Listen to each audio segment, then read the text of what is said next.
Amém, irmãos? Vamos estar orando pela palavra. Senhor, obrigado por tua palavra. Eu oro em nome de Jesus pedindo pela minha vida, que eu possa transmitir a palavra de maneira bíblica e pedindo também, Senhor, pela vida dos meus irmãos, que o Senhor venha com o teu poder e a tua graça, edificando a tua igreja. No nome de Jesus, amém.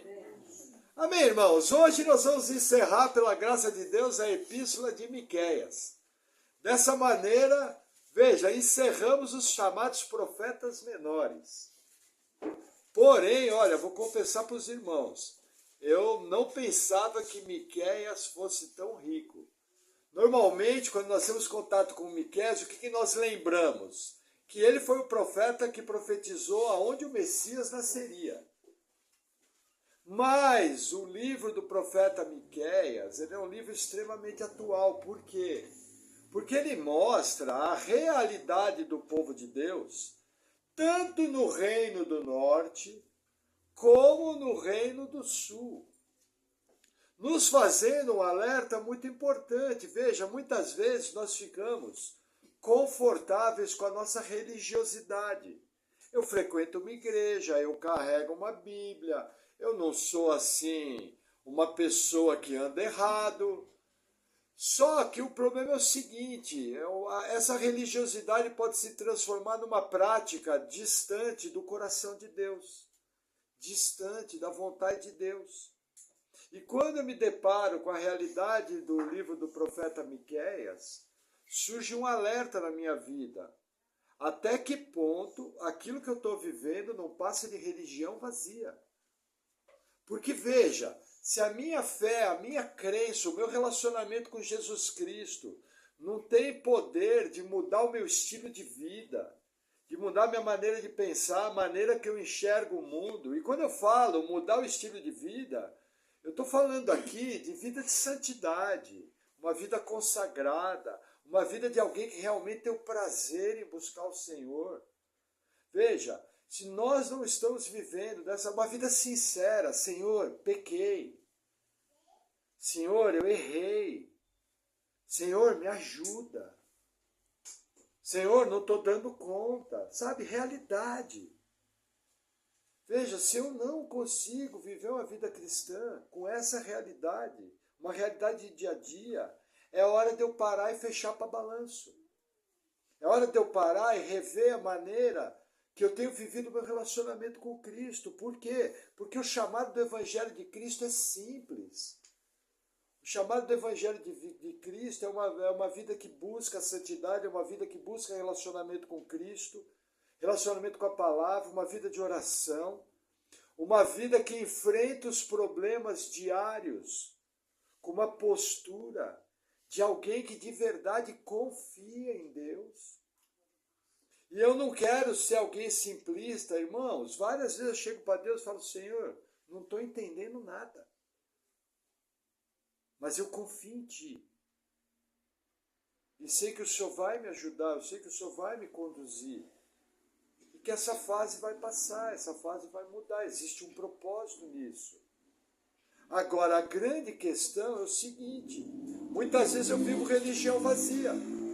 E era o que estava acontecendo aqui. Tanto é que menos de 30 anos após o profeta Miqueias ter profetizado isso, a cidade de Samaria, capital do reino de Israel do norte, vai ser varrida. A população vai ser arrancada. Arrancada de uma forma assustadora. Para vocês terem uma ideia, as cenas da invasão assíria sobre Samaria dizem que os gritos das mulheres grávidas sendo fendidas ao meio, as crianças arrancadas do seu ventre, rios de sangue na rua. Falando aqui parece fácil, mas para quem estava lá não foi nada fácil. Agora, por capítulos como esse, de Miqueias 7, eu pelo menos tenho condição de entender o que estava acontecendo. Por que um Deus bom, por que um Deus amoroso, por que um Deus que tinha aliança com Abraão, autoriza um juízo tão radical, a ponto de arrancar um país. Eu estava iniciando, nós estamos preparando, né? Semana que vem, pela graça de Deus, vamos iniciar o Evangelho de Lucas e o livro de Atos dos Apóstolos. Aí logo no início do Evangelho de Lucas, existe a figura da profetisa Ana. Ela era da tribo de Azer. Irmãos, essa tribo fazia parte do Reino do Norte, foi arrancada. Por que que a profetisa Ana estava em Jerusalém 700 anos depois dessa profecia? Porque algum antepassado dela percebeu o que estava acontecendo à sua volta e, como nós vemos registrado na Bíblia, o que fez? Fugiu para o Reino do Sul.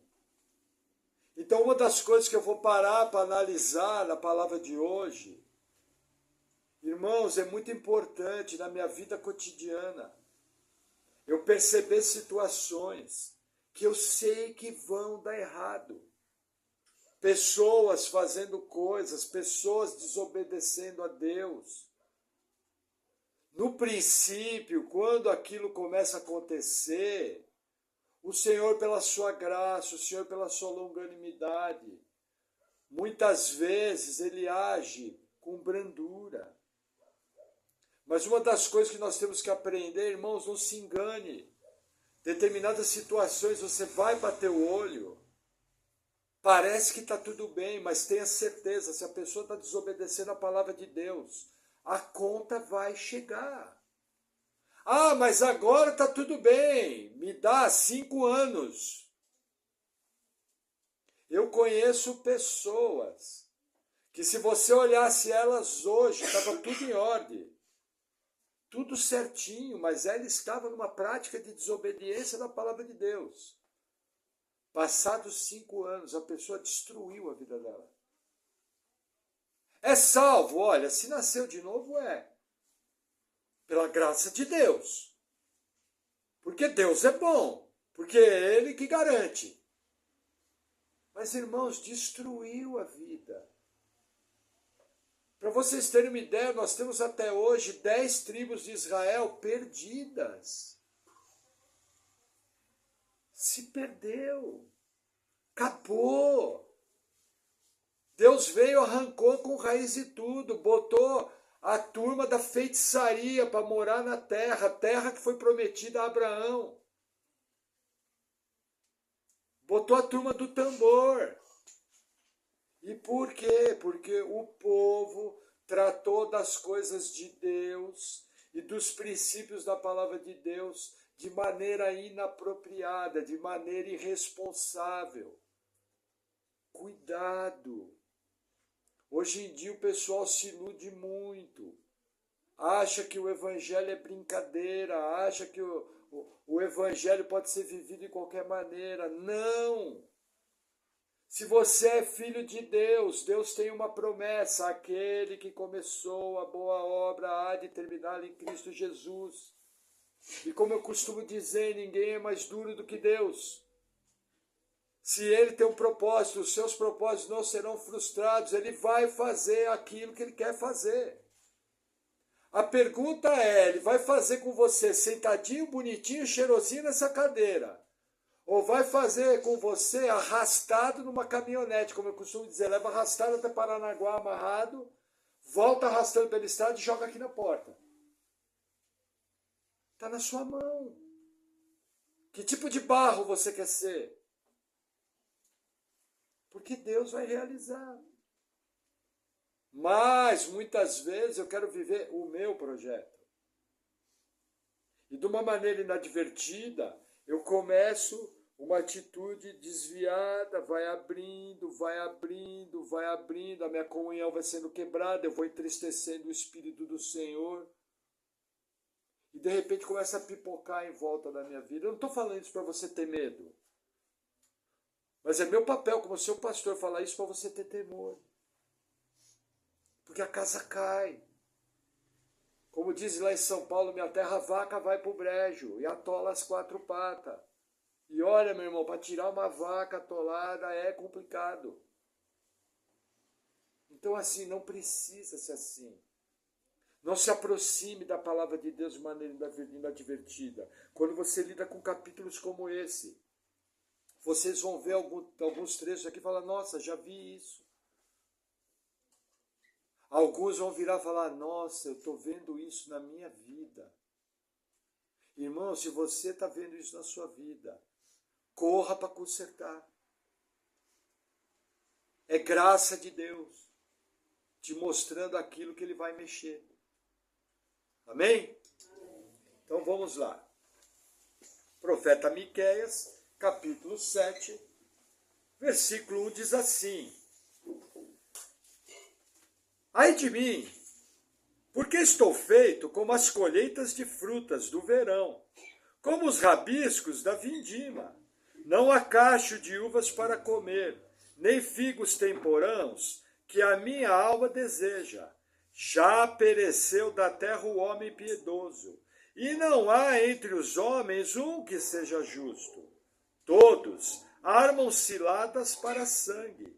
Cada um caça a seu irmão com rede. Olha que interessante, aqui Miqueias vai usar, irmãos, é sociedade agrícola. O que é os rabiscos da vindima? Era aquilo que sobrava quando colhia as uvas. Aquilo que sobrava era para os pobres, para os mendigos, para quem não tinha posses. Aí o que o profeta está falando aqui, olha, eu estou vivendo numa terra assolada. Só que, irmãos, vamos lembrar, Jeroboão II foi um rei que foi desobediente, mas ele foi um rei que foi um excelente administrador. Israel estava bem financeiramente quando o profeta escreveu isso aqui. Isso aqui é em torno de 750. Jeroboão II, se eu não me engano, reinou até 740. O país estava bem, a nobreza ganhava muito dinheiro. O país conquistava terras. E aí vem o profeta, lógico, através de uma visão profética da parte de Deus, se vê em terra desolada. O que o profeta está vendo? Ele está vendo a terra atingida pelo juízo de Deus. Essa é a visão. E aí ele vai começar a dar os motivos por que veio esse juízo. Um deles, o que é? A falta de fidelidade dos homens. Um povo infiel. Aqui, na verdade, primeiro, infidelidade uns com os outros. Quem aqui é mais velho vai lembrar de um dos valores que a nossa sociedade tinha. Muitas vezes você procurava tratar bem uma pessoa, você procurava dar honra para uma pessoa, por um simples motivo. A sua família devia favor para aquela família. Quem já ouviu isso? Só os mais velhos aqui. O pai chegava para o filho e relembrava, olha, nossa família deve favor para aquela família. Quando nós precisamos, eles nos ajudaram. Eles foram pessoas que estiveram ao nosso lado. Quando nós precisamos, sempre lembra disso. O que a sociedade prega hoje? Traição. Os relacionamentos são feitos por vantagem. Ah, pastor, mas na igreja não é assim. Será? Será? É algo que eu tenho que responder. Eu já passei por estruturas onde todo mundo queria ser amigo dos ricos. Mas aquele irmão simplesinho que às vezes não dava uma palavrinha e ninguém dava bola. Eu já passei por isso. Entendeu? Aquela pessoa eloquente, que falava bonito, bem sucedido. Todo mundo quer estar perto de pessoa bem-sucedida. Irmãos, pessoa bem-sucedida é legal. Queria eu ser bem-sucedido, pô. Queria ser o cara mais feliz do mundo. Não posso reclamar. A tranqueira que eu fui, estou para lá de bem. Mas assim, e aquele irmãozinho simples, Então, assim, cuidado. Cuidado no seu trabalho. Nós vamos ver mais à frente, cuidado nos relacionamentos familiares. Família chata, todo mundo tem. Mas existe pessoa que é chata, que te ajudou, que estava do seu lado, que foi um instrumento da graça de Deus. Então, assim, cuidado. Cuidado com esse tipo de pessoa que o versículo 2 fala, ó, já pereceram os homens piedosos que temem a Deus. Um irmão arma armadilhas, arma rede para outro irmão. Cuidado. Ah, pastor, mas a pessoa pisou na bola comigo. Minha é a vingança, diz a palavra do Senhor, entrega para Deus. Seu papel é perdoar, Senhor, olha, estou bravo com a pessoa. Aliás, Senhor, não estou bravo, eu estou muito bravo, estou indignado. Mas, Senhor, eu sei que o correto é perdoar. Então eu decido no meu coração perdoar aquela pessoa. Me ajuda, cura o meu sentimento. Quando você vai ver, vai passar um tempo, esse processo vai se cumprir. E você vai olhar para a pessoa e seu coração vai estar limpo. Só que lá no primeiro momento você perdoou. Aí para vocês terem uma ideia como é que é o meio evangélico, tem música aí que fez sucesso falando que minha é a vingança. Música. Aquilo é uma aberração. Entendeu? Vão ver a minha vitória. Irmão, vitória sua.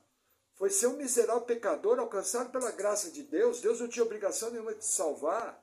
E foi lá e te salvou. Essa é a tua vitória. O resto é papo furado. O resto é porque Deus é bom.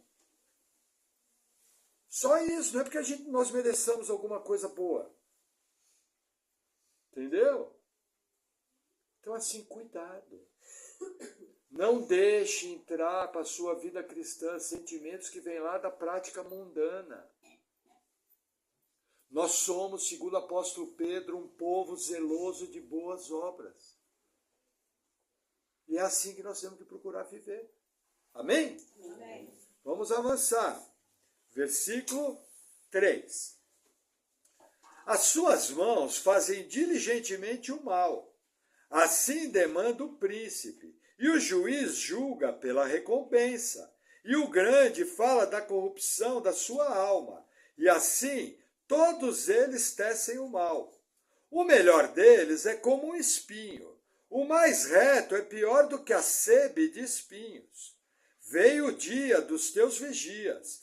Veio o dia da tua punição. Agora será a sua confusão. Veja que interessante, irmãos.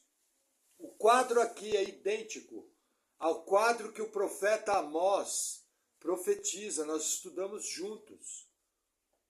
Lembra, Amós profetizou da classe dominante corrompida, dos comerciantes que subornavam, os juízes que aceitavam propina. O que o profeta Miqueias está falando aqui? Olha, a terra está desolada. O juiz está vendo como um juízo aplicado. E aí ele está mostrando a corrupção dos nobres. Irmãos, é o mesmo quadro do mundo moderno hoje. É o mesmo quadro. Não se engane, irmãos, o mundo vai de mal a pior.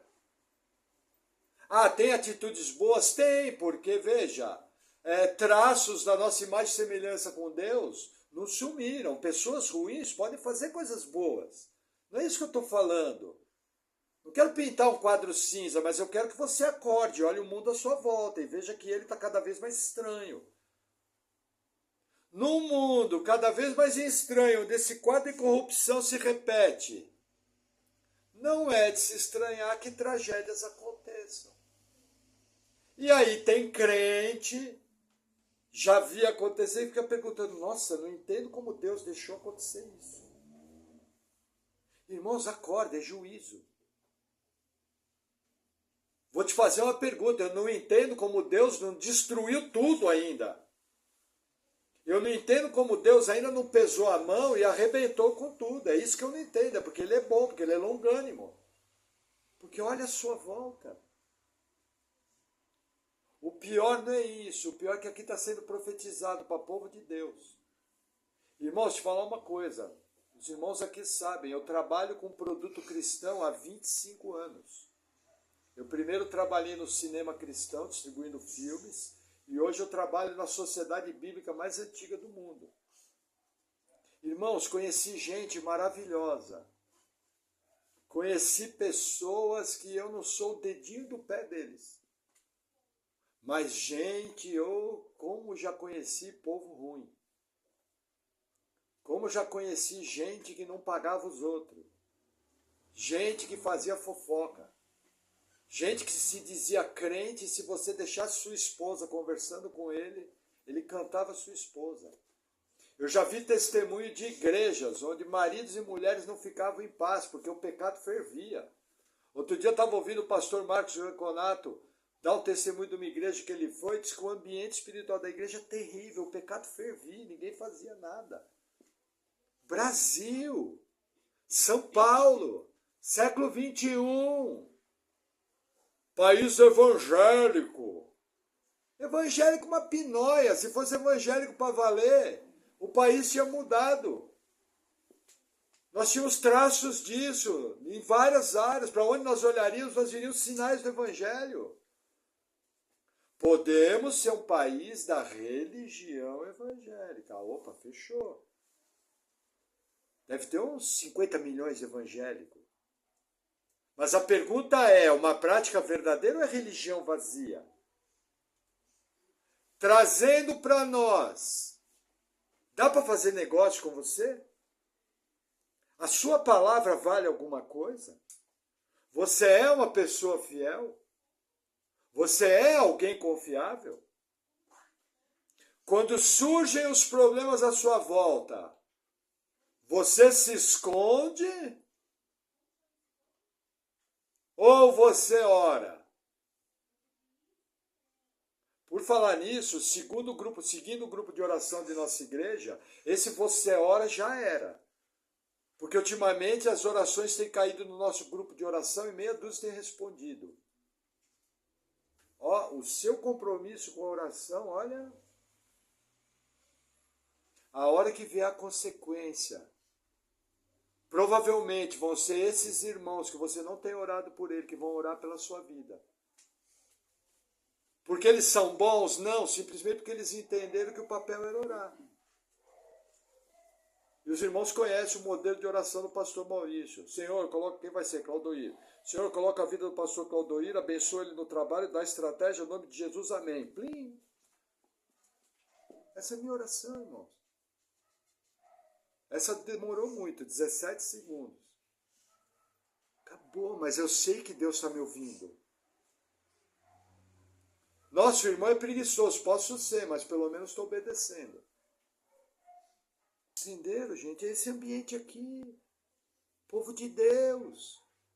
Passando a perna um no outro. Se corrompendo. Está vindo algo ao meu coração. Você que está num papel de liderança. No seu trabalho. Ou na sua família. Como é que você trata quem é que está debaixo da sua liderança? Lembra que tudo que façais, façais como para o Senhor. Amém? Vamos seguir. Versículo 5.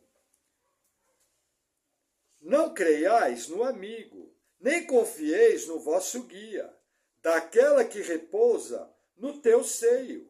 Guarda as portas da tua boca, porque o filho despreza ao pai, a filha se levanta contra sua mãe, a nora contra sua sogra. Os inimigos do homem são os da própria casa. Veja que interessante, essa citação é muito parecida com Mateus 10. Quando Jesus fala, os inimigos do homem são os da própria casa, mas ele fala num outro contexto. No contexto do Evangelho. Mas, irmãos, olha que interessante. Irmãos, cuide da sua família. Gere um ambiente na sua família de unidade entre os filhos. Filho casou, trata a nora. Você vai fazer o seguinte, o filho casou, você trata a sua nora melhor que seu filho. A partir dali ela vai ser a mimada. A filha casou, você trata seu genro melhor que sua filha. Por quê? Porque não é fácil chegar numa família. São outros hábitos, outros costumes, outra maneira de ser, outros valores. Um é pentecostal, dá glória a Deus, aleluia para tudo. Outro é reformado, não abre a boca para nada. E aí nasce o filho pentecostal reformado, que nem o irmão Felipe. E a irmã Dani, que a gente briga, ele é pentecostal reformado. Mas é assim, irmãos. Agora, nós olhamos as famílias dos crentes, estão divididas. Para com isso. Uma casa dividida não pode subsistir. Seu pai fez alguma coisa que você não gosta? Ora, de preferência jejua, porque crente jejua, porque trabalha na dependência de Deus. Nossa, jejum, pastor? É, jejum, bem-vindo ao clube. Lembra que você entregou sua vida para Jesus, falou, faz da minha vida o que tu queres? Lembra? Jejum faz parte das disciplinas espirituais. Talvez nunca te falaram isso dessa maneira, mas agora estou eu falando. Situações necessitam jejum. Porque a casca é grossa, é pior que o pastor Maurício. Passa uma, passa duas, não sai nada. E aí você vai lá orar, Deus dá uma oportunidade, ó Pai. Eu lembro uma vez um dos meus filhos, olha que interessante, eu estava numa conversa com um terceiro, numa pessoa, e aí eu falei uma frase para a pessoa. E um dos meus filhos pegou uma parte da frase. Irmãos, a parte da frase que pegou, até eu ficava bravo com aquilo. Mas que legal, passados uns 5, 6 dias, um dos filhos veio conversar. E aí eu expliquei, falei, ó, mas você não ouviu tudo, ó, eu falei isso, falei isso, falei isso. Aí, ó, que legal, a pessoa, pô, não sabia, pai. Então tá tudo em ordem. Entendeu? Mas tem que ser conversado, marido e mulher, pai com filho. Hoje mesmo estava conversando com o meu genro Erasmo, ele chegou e veio falar, vamos fazer tal coisa. Aí eu virei para ele e falei, ó, cara, que bom que vocês vão fazer. Mas se vocês não fizessem, eu ia conversar com você. Mas aí ele já tinha decidido, melhor ainda, não preciso nem abrir minha boca chata. Mas relacionamentos tem que amadurecer. Para amadurecer tem que haver diálogo. Para haver diálogo tem que haver a base da palavra de Deus, para você não falar o que não deve. Porque tem família que dá errado porque é a família do sem noção.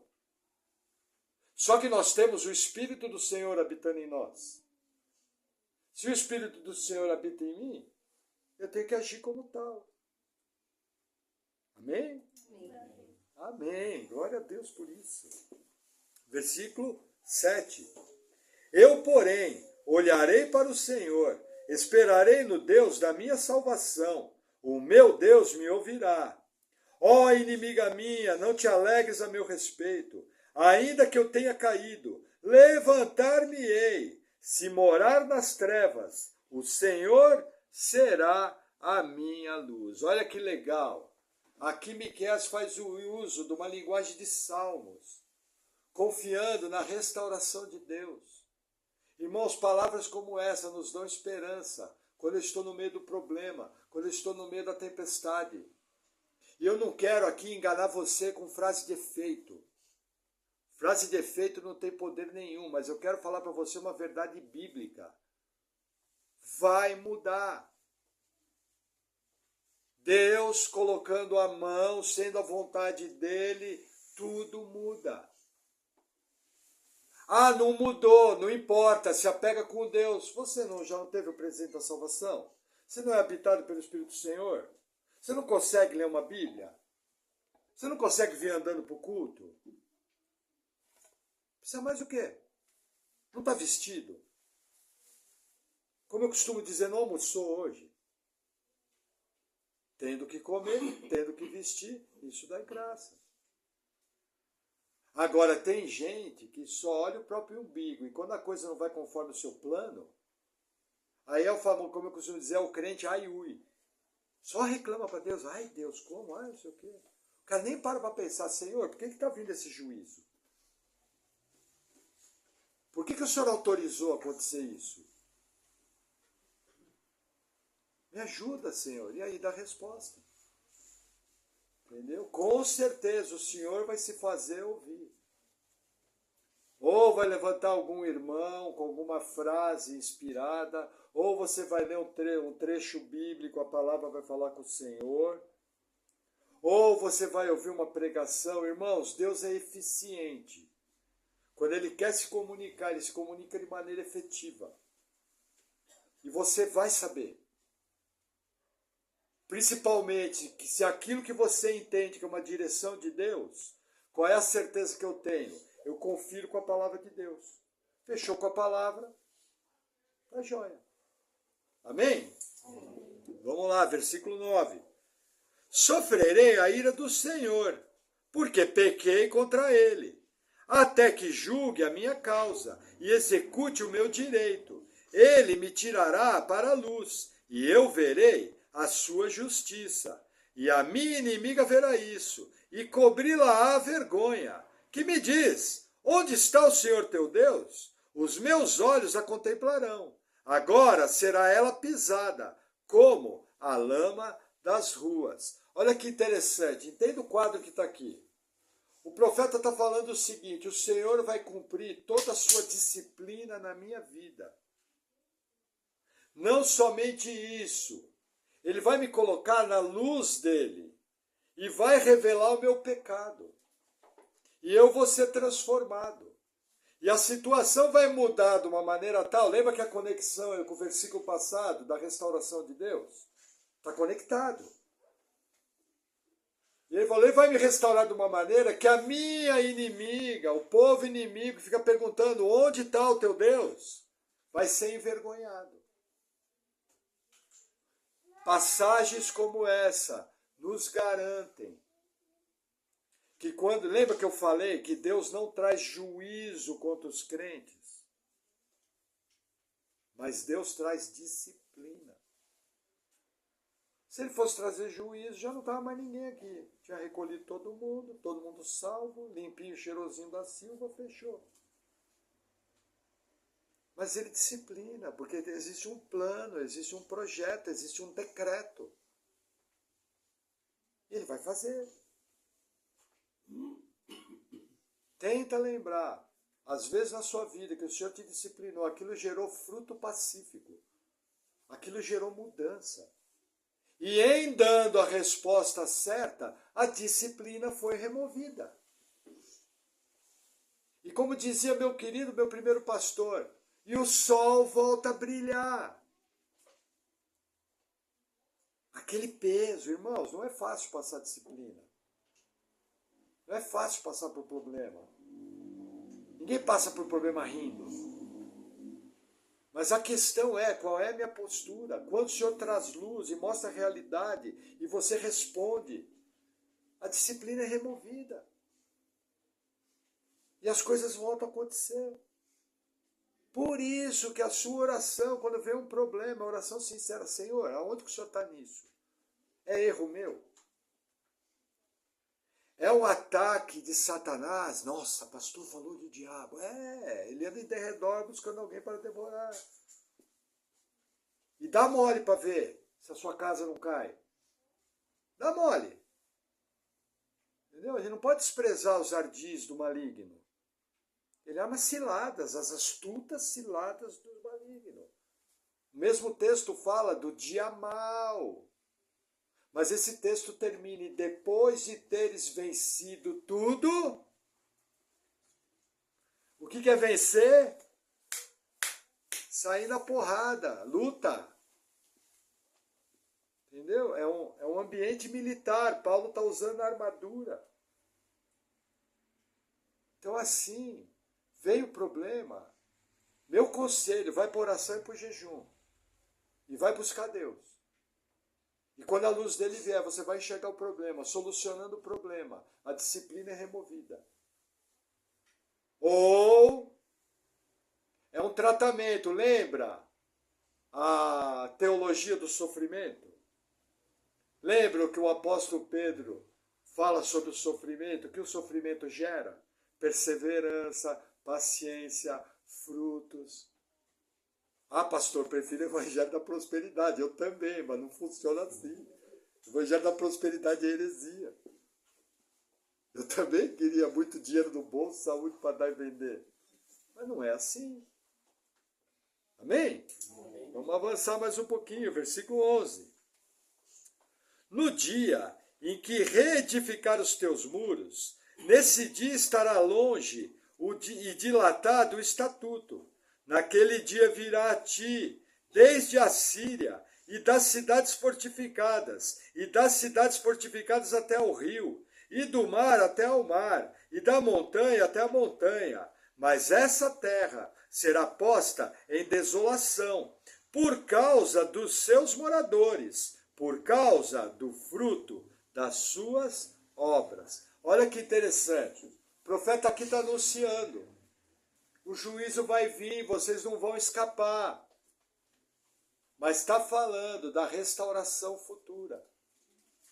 E nós vemos na história de Israel, Deus restaurando o povo.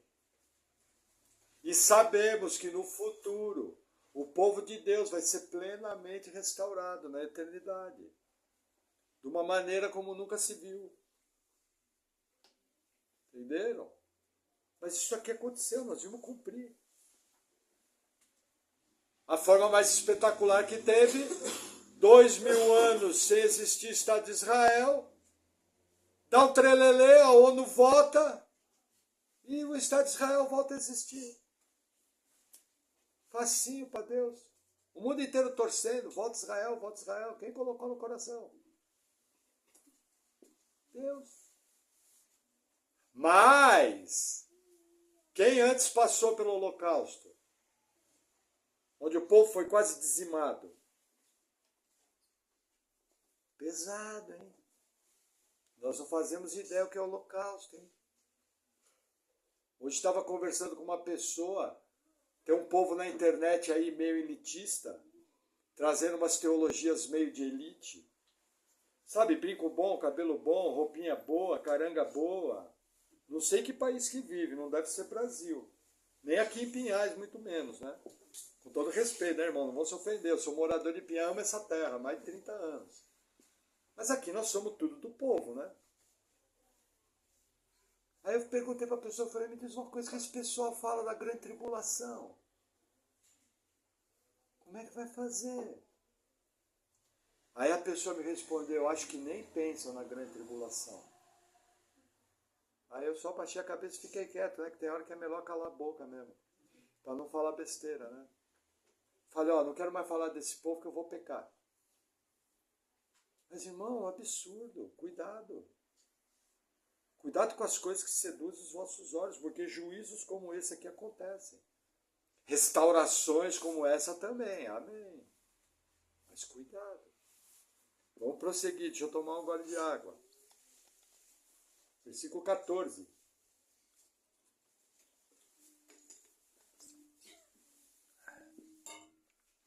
Apacenta o teu povo com a tua vara, o rebanho da tua herança, que habita a sós, no bosque, no meio do Carmelo. Apacentem-se em Bazã e Gileade, como nos dias do passado. Eu lhes mostrarei maravilhas, como nos dias da tua saída da terra do Egito. Olha que interessante, aqui é outra figura, o Carmelo. Ali onde o profeta Elias desafiou os profetas de Baal, onde apareceu uma pequena nuvem do tamanho da mão do homem, que nem a música, aí vem um chuvão. Aonde o Nabal, que era um milionário, rico, proprietário de terras, entendeu? Na verdade um bobão, né? Porque ia desafiar o rei Davi. Morava lá, por quê? Porque era região fértil. Então qual é o quadro que o profeta está traçando aqui? Tempos de fertilidade. Lembra da aliança mosaica? Se obedeceres a minha voz, as seguintes bênçãos os seguirão. É a aliança mosaica aqui. Eu tenho que entender o contexto. Então o que ele está falando aqui? Está ligando diretamente a obediência às bênçãos. Entenderam? E está falando de um Deus restaurador. Agora, eu tenho que ver o pacote todo. O contexto é contexto de disciplina. Entendeu? Deus não é o Papai Noel. Como eu costumo dizer, tem gente que acha que Deus é um velho barbudinho, cabelinho branco, você faz coceguinha na barriga dele. Não é assim, ele é Deus. Ele é o Todo-Poderoso, ele está assentado no trono do universo. Não tem essa de foi mal. É melhor rasgar o verbo, Senhor, pequei. Senhor, errei. Senhor, eu só faço besteira. Senhor, se não for a tua graça. Lembra da graça. Graça não é para ser frase de efeito. Graça é uma fonte inesgotável do poder transformador de Deus. Para cumprir um propósito. Entenderam? Dá resposta. Está percebendo? Porque coisas ruins aconteceram com você? Lógico, irmãos, eu não estou aqui pregando o que chamam por aí de teologia retributiva. Já teve vezes que aconteceram coisas ruins para mim, a culpa era minha. Já teve vezes que eu percebi que eu estava sendo cirandado pelo capiroto. E já teve vez que eu percebi que era Deus trabalhando, tratando o meu caráter, produzindo frutos, produzindo confiança, produzindo uma fé mais robusta. Era bem melhor que fosse só capiroto, né? Que fosse só capiroto, mandava sair em nome de Jesus, resolvia. O problema é que quando Deus tem um plano, normalmente seus planos são profundos. E quanto mais profundo Deus quer mexer, mais nas nossas estruturas ele vai alterar. E quem aqui já fez reforma em casa, sabe o que é mexer com a estrutura de uma casa. Imagina mexer com a estrutura de uma pessoa complicada, como eu e como você. O que Deus tem que fazer? Entendeu por que dói? Porque a gente não quer se movimentar. Vai tudo muito bem, obrigado, segundo o meu projeto. Mas ele restaura. Como está escrito aqui, Campos de Gileade. Amém? Versículo 16. As nações o verão e envergonhar-se-ão por causa de todo o seu poder. Porão a mão sobre a sua boca e os seus ouvidos ficarão surdos. Lamberão o pó como serpente, como vermes da terra. Tremendo, sairão dos seus esconderijos. Com pavor, virão ao Senhor nosso Deus e terão medo de ti. Irmãos, isso aqui é pura linguagem da lei mosaica. Povo de Deus sendo exaltado para engrandecer o nosso Deus. E através dessa exaltação, algumas das nações virão a Deus. Isso aqui é pura lei de Moisés. Vale para hoje? Veja, algumas aplicações podem valer.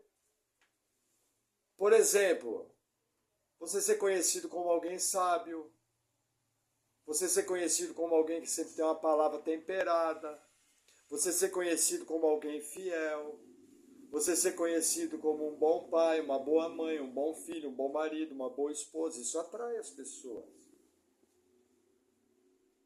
Entendeu? Eu posso trazer algumas aplicações. Ah, mas e a grana? A grana, Deus é que sabe, ele é dono do ouro e da prata, ele dá a quem ele quer. Mas tendo que comer, tendo que vestir, isso dá graças. E como eu costumo falar, não canso de falar, lembra do seu almoço hoje. Não precisa falar mais nada. Amém? E para encerrar, versículo 18. Quem é Deus semelhante a ti, que perdoa a iniquidade e que passa por cima da rebelião do restante da sua herança? Ele não retém a sua ira para sempre, porque tem prazer na sua benignidade. Tornará a apiedar-se de nós, sujeitará as nossas iniquidades, e tu lançarás todos os seus pecados nas profundezas do mar. Darás a Jacó a fidelidade, e a Abraão a benignidade, que juraste a nossos pais desde os dias antigos. E aí o livro encerra de uma maneira maravilhosa, falando da bondade de Deus. Irmãos, Tiago, irmão de Jesus, traz uma frase que muitas vezes nós não damos valor. A misericórdia triunfa sobre o juízo. Irmãos, isso é para tudo. Começando pela nossa salvação, irmãos. Nós éramos condenados. Antes que você existisse, Deus já te conhecia. Antes que você existisse, seu nome foi escrito no livro da vida. Todos os seus dias foram contados. Vou falar algo que alguns têm dificuldade. Deus escreveu sua vida para transformar você exatamente em quem você é. As experiências, as lutas, os erros transformaram você exatamente quem você é. Eu não posso ser você, você não pode ser o Claudoir não pode ser o Moisés. Cada um aqui tem uma maneira, cada um aqui tem uma história. Agora a questão é, o que você tem feito? O que você tem buscado? Que transformações você tem visto? Tem que começar a olhar, irmãos, tem que começar a clamar por mais. Tem que começar a clamar por um avivamento de Deus na sua vida, transformando quem você é. Encher a igreja é bom, é ótimo. Mas melhor ainda é ter um povo transformado, que procura viver um evangelho simples e verdadeiro. Isso é melhor que encher a igreja. Só que isso custa. Isso não é à toa, não cai do céu. Viver o cristianismo verdadeiro é construído dia após dia ao pé da cruz. E lições como essa partem aqui de textos como esse. Amém? Vamos a algumas aplicações para encerrar. Veja, como eu falei no começo da palavra, existem atitudes na vida das pessoas que você sabe que vai dar errado. Por que eu estou falando isso? Comece a prestar atenção nas pessoas à sua volta. Principalmente, ore por elas. Se você vê a pessoa numa atitude errada, ore. Ore. Porque uma hora a casa vai cair. Por que eu estou falando isso? Para você ter discernimento. Comece a olhar para trás. Você já viu isso. Que mais? Cuidado com ambientes de discórdia, de traição. Fica longe. Guarda a carteira. Não seja bobo. Se você fosse bobo, você não era crente. Tem crente que parece que se converteu e ficou bobo. Gente, cuidado, o mundo é mau, o mundo jaz no maligno. Tem gente aí fora preparado para furar os seus olhos. Agora, se relacione com isso de maneira correta, porque daí tem gente que fica com medo de todo mundo, né? Não. O que eu estou falando só é para você não ser bobo. Entendeu? Vigie seu marido, vigie sua esposa. Dá um toque. Ó, amor, tal coisa não tá bom. Ore. A pessoa pode estar num caminho de queda. E você vai ver sua família se destruída, não vai nem orar. Entendeu? Oração de 15 segundos. Amém? Fuja desses ambientes de traição e discórdia. Cuidado. Isso vale para tudo, tá? Internet, trabalho, tudo. Que mais? Para fugir desses ambientes, perceba os ambientes que vão atrair juízo. Sabe aqueles conhecidos do trabalho que só falam em sair com a mulher dos outros? Ou aquelas amigas suas do trabalho, tola, que só pensa futilidade, só fala o que não deve. Aí você vai ficar andando junto. Irmãos, a palavra nos ensina, as más conversações corrompem os bons costumes. Perceba o ambiente. Chegou no lugar, presta atenção. Ouve mais, fala menos. Pede discernimento. O que é discernir? Discernir é o que enxergar. É enxergar o que está por trás. É olhar 1 quilômetro à frente. Lembra, nós temos o Espírito do Senhor. É um só com o nosso Espírito. Isso não pode ser um conceito. Isso tem que ser vivo, tem que servir de alguma coisa. Irmãos, o Espírito do Senhor ser um só com o nosso Espírito, na cabeça de muitos crentes, é um conceito. Mas a vida dele não reflete isso. Está errado. Está errado. Amém? Que mais?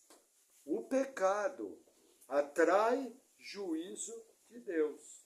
E para encerrar, trazendo juízo para os seus filhos, Deus revela os motivos da disciplina. Amém? Que cada um, de tempos em tempos, possa estar parando para pensar como tem vivido, o que tem acontecido. E com sabedoria vinda do Espírito Santo, possa estar mudando e agindo nas áreas que o Senhor está pedindo resposta. Amém? Vamos orar?